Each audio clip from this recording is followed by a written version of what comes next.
¿Qué pasa, YouTube? aka what's up, YouTube? Welcome to week number 5. I want to say 5 of the BBR this season. If you guys are excited for this, make sure to leave a like, and the question of the day will pop up eventually.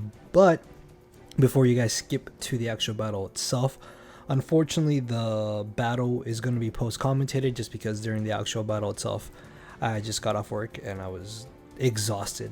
I really did not feel like talking, so it is going to be post-commentated, so I apologize about that. But definitely check out the double side. He is our opponent this week. If you want to skip to the battle, you can go ahead and do so. So let's take a look at our matchup here. So the double honestly has a lot of scary offensive threats. His top 3 mons and his middle 3 mons are easily the most terrifying of his entire squad. Crocodile also, depending on the set, could be a little bit of a problem along with Meloetta.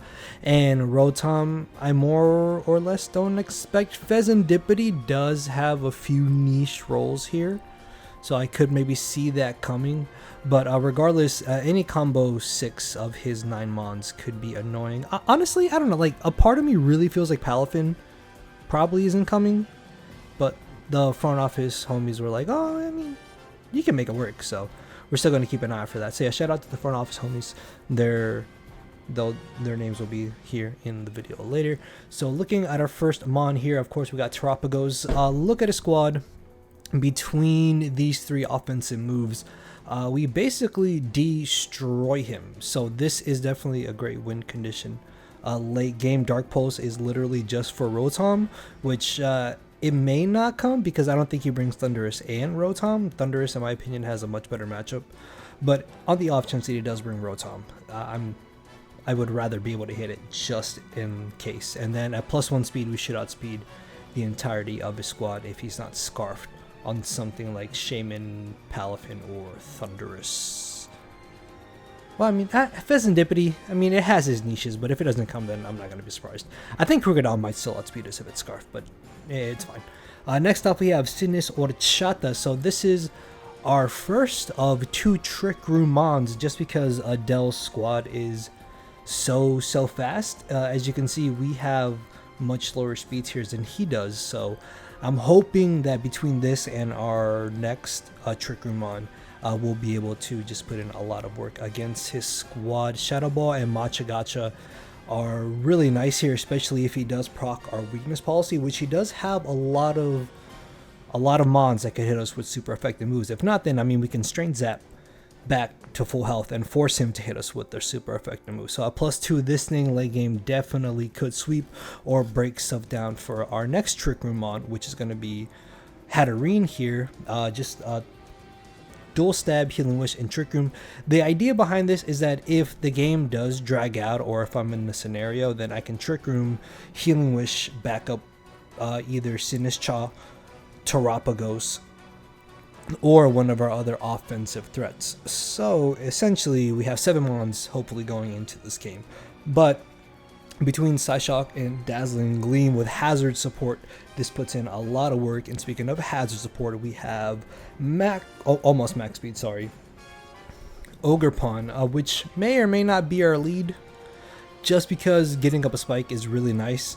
Also, he does not have hazard removal, so unless he's going to run a bunch of mons with heavy duty boots, then hazards in this game are absolutely amazing. We got Dual Stab and U-Turn because it hits everything for neutral or super effective damage, and with this HP investment, we should take any 1 or 2 unboosted hits from his offensive threats. Next off, we have Thundurus, which was a pretty cool set here with Blunder Policy because of Focus Blast.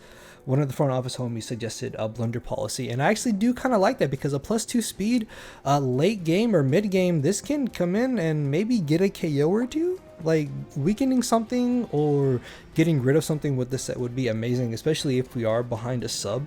Then behind a sub, we might even get 2 KOs, so that's nice. So hopefully Thundurus here can put in work. I've not enjoyed Thundurus too much this season, if I'm being honest. But outside of week 1, obviously week 1 he showed off and showed out. So hopefully he can bounce back here.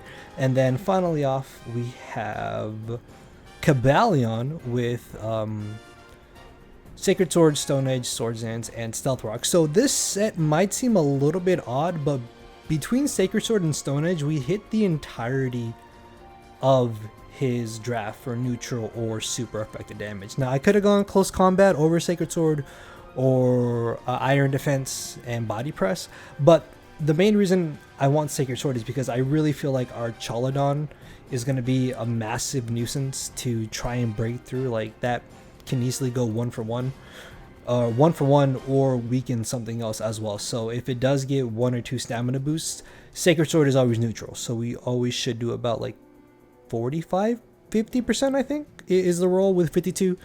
So as long as we can just get off a little bit of damage on it, then Sacred Sword I really felt was a lot better. Plus he could have like bulk up Blaziken, Palafin, or Crocodile, so I really felt like Sacred Sword was okay here. So yeah, that is our squad for this week, so let's get into the battle. Okay, pasa YouTube, aka what's up YouTube? Welcome to our week number 5 match of the BBR. We are taking on Dell. His channel link and stuff will be down below. So this is going to be unfortunately post commentated. If you skip the intro, then long story short, I was just exhausted from work during this game, and I'm exhausted now, I'm not gonna lie to y'all.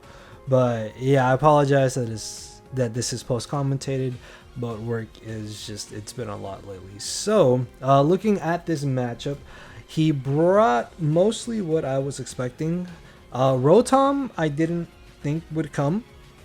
The Fezandipity might have had a chance to come to this game, and I'm blanking on his last mon that I thought could have come to this game, but I didn't think he would bring Rotom and Thundurus. Regardless though, going into this matchup, my lead is more than likely going to be Ogerpon, just because he does not have any form of hazard removal, and if he is rocking a whole lot of boots, then that is going to be good for us as well, because then that means we don't got to worry about any potential scary items.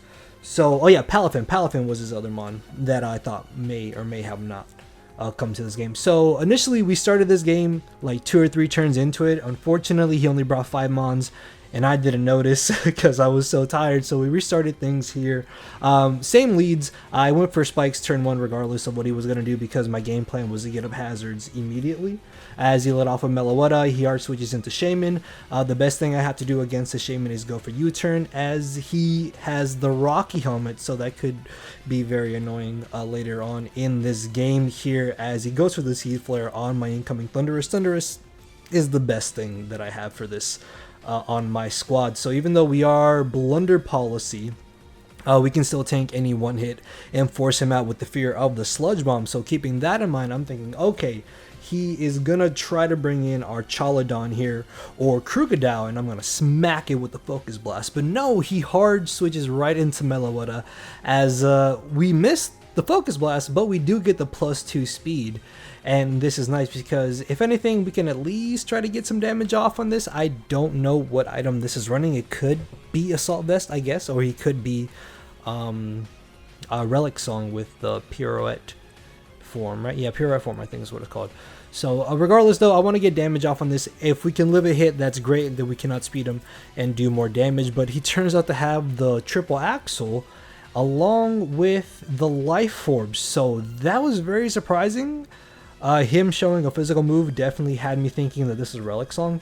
So we are faster than him with our Ogerpon or Cabalion, and I'm debating on which one I want to bring in here, because both do have some good merit. So I decided to bring in my Cabalion here. In hindsight, I think Ogerpon, Ogerpon was the much better play, because I could have just gone for U-turn. I'm not sure why I brought in Cabalion here. I think that by bringing this in, I thought I was going to try and get up my Stealth Rocks, but then thinking about it, with him having the Life Orb, if he did have Close Combat, then I think he might have knocked us out depending on rolls, or severely weakened us. So I decided to go for the Stone Edge, I believe, as we catch the incoming Shaman. Or no, actually, no, sorry, I went for the Sacred Sword as we catch the incoming Shaman. He could have possibly brought in Rotom. That wouldn't have been a bad play. Honestly, I was more or less kind of expecting that, but That was just my fault, as I decided to go for the Swords Dance, thinking that maybe he'll think that we'll switch out fearing the Earth Power, as he does decide to go for the Synthesis. Now, even though we do not have a lot of physical attack investment, we are at +2. Sacred Sword is going to smack something, or it forces in the Rotom, which we are a very bulky Cobalion, so unless he's Scarf with Will-O-Wisp, then I don't really have anything to fear here as I go for the Sacred Sword. And we do a really good amount of damage to the Shaman. I can just try and go for it again. I guess in hindsight, maybe I should have Stone Edged here, because if he did want to hard into Rotom, this would have been his perfect chance to on my next Sacred Sword. And then from there, he could have gone for Shadow Ball. And that actually could have been a little bit annoying. So yeah, maybe I should have Stone Edged there. I think Stone Edge still would have knocked out the Shaman regardless. So I guess in hindsight, it's not the worst thing ever. But yeah, so down goes Shaman, which is nice. And that's one less bulky mon that we have to deal with here, as Dell is debating on what he wants to bring in, as in comes the Blaziken.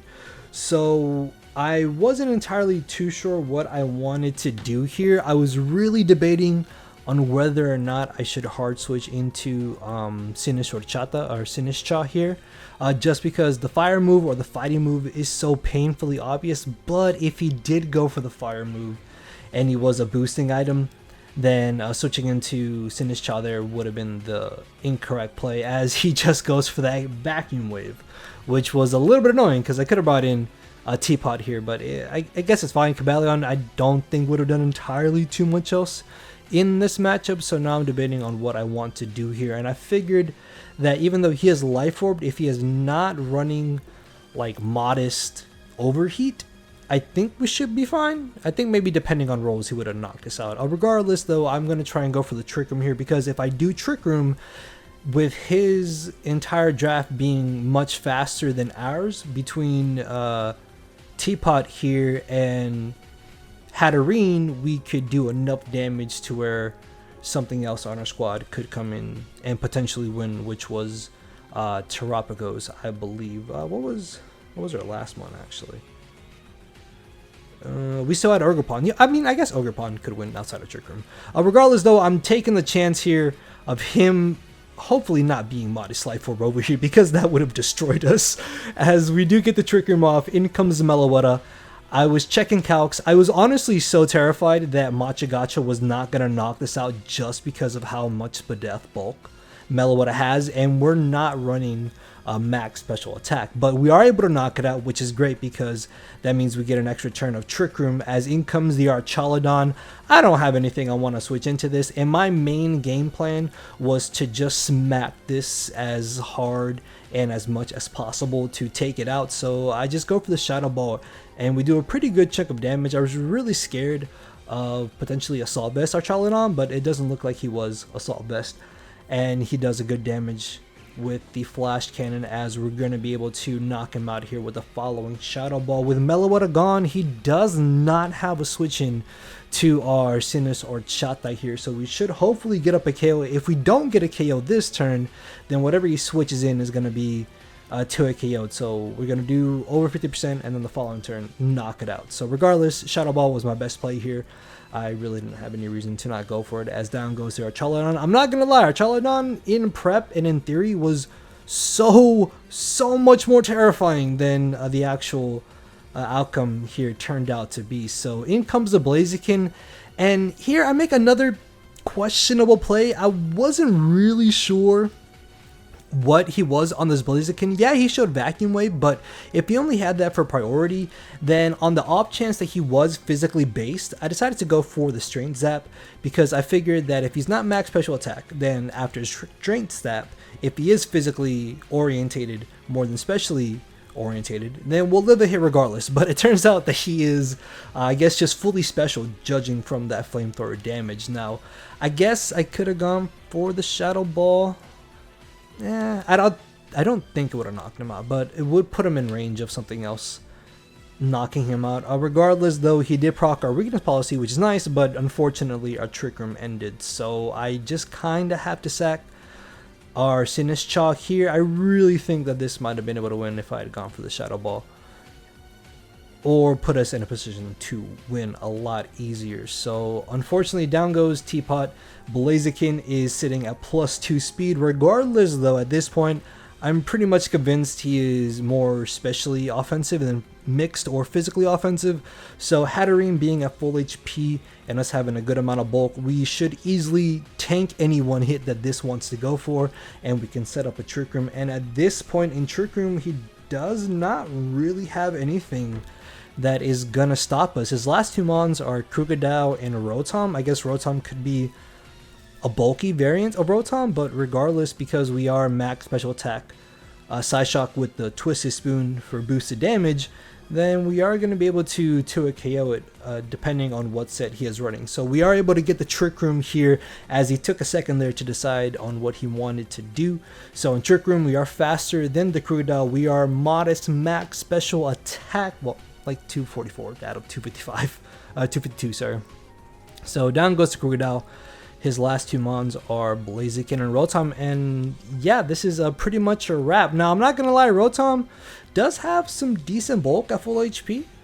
Not getting off that Stealth Rock chip, I don't think might have changed entirely too much, but I did check some calcs and I saw that he did live any one hit depending on what he had on this. Regardless, though, he shouldn't be able to one-shot us, as we do tank the Shadow Ball, and then next turn we can just go for the Gleam, and we do still have another turn of Trick Room, and his last mon is Blaziken, which we will be able to outspeed in the Trick Room, knock it out with either Psyshock or Dazzling Gleam, and that is going to be the 3-0 victory for us in week 5 of the BBR. So that's great. He goes for the Vacuum Wave, which says 0. Maybe he thought he would knock himself out the Life Orb. I don't know. Regardless, though, we win, which is great. So now we are 2-2. 2-2. No, we are 3-2. Sorry, I think we're 3-2 plus 7, which means if we can win 2 of our next season games, then we can make playoffs. So we got to win 2 of our next few games for the season, and we can make playoffs and potentially win it all. So yeah, come back next week. If you guys did enjoy, make sure to leave a like, leave a comment, and I will see you all later. So thank you everybody for watching. Make sure to answer the question of the day. So yeah, thank you everybody. Later.